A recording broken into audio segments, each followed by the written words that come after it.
What I want to go over with you at this point, at this stage in the presentation, is I want you to understand the agenda setting process and how that plays into this whole plan which I've got here.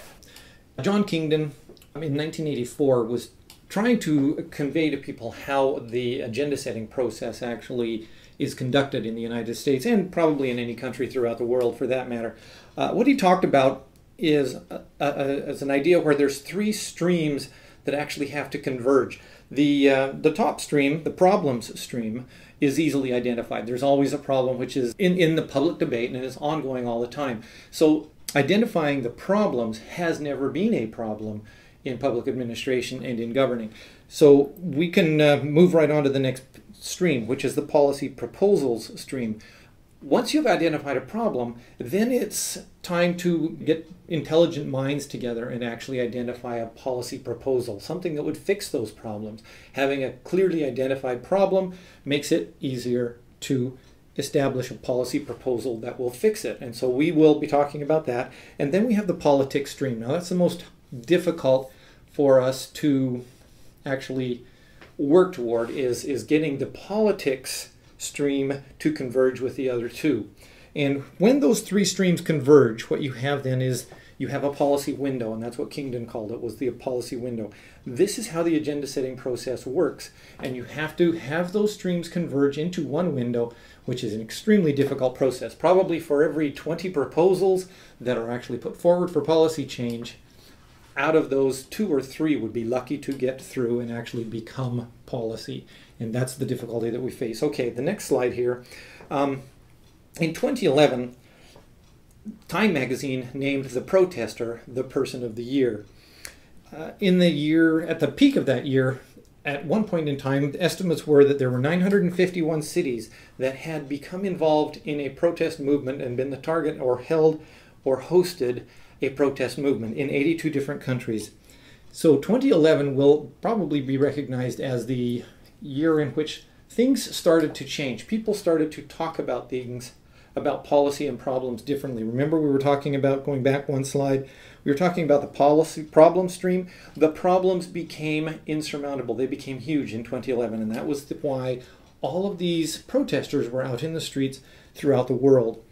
They, for the most part, were focused on disrupting the way things were. These were peasant revolutions. And what happens in a peasant revolution is disruption becomes the goal. You want to get your message out that you're dissatisfied.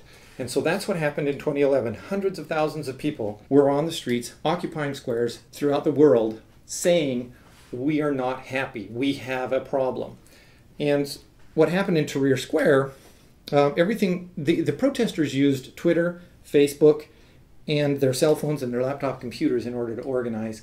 On January 26th, the government shut down the internet, which gave everybody no reason to stay in their homes and every reason to get out in the streets. And that's when this massive gathering occurred at Tahrir Square.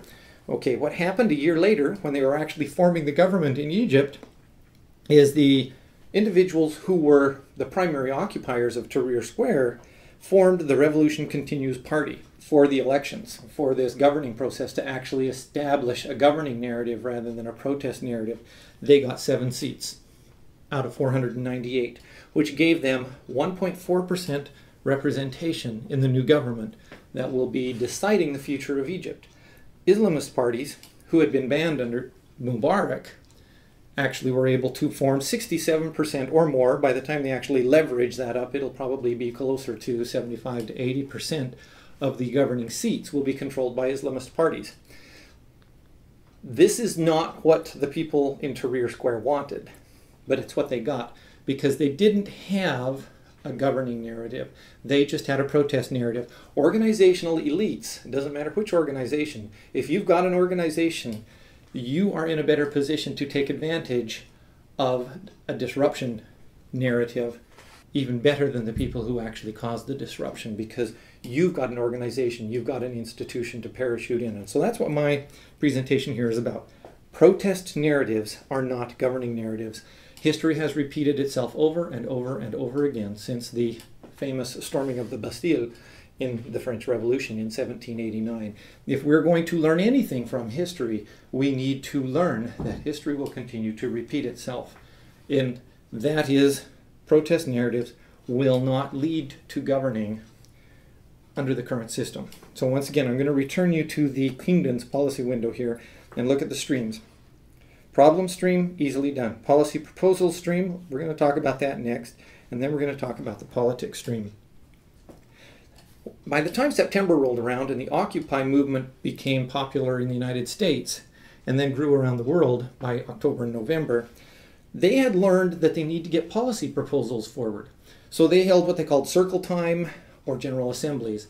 And these individuals, the Occupy protesters, would faithfully hold these meetings on a daily basis, a weekly basis, and they would sit down and they would put together policy proposals. So they're being very faithful to Kingdon's 3 streams here by working in a very focused way on the policy proposal stream.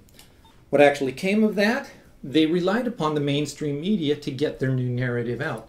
They were putting together these web pages, and you really have to look in order to find all of these policy proposals that the occupiers were putting out and they're putting together. Occupy Oakland had their webpage. Occupy Portland had their webpage. Occupy Wall Street had theirs. Occupy SEC grew out of this movement.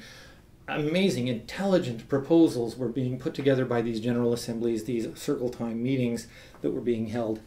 But finding those is an occupation entirely by itself. That's a career entirely by itself.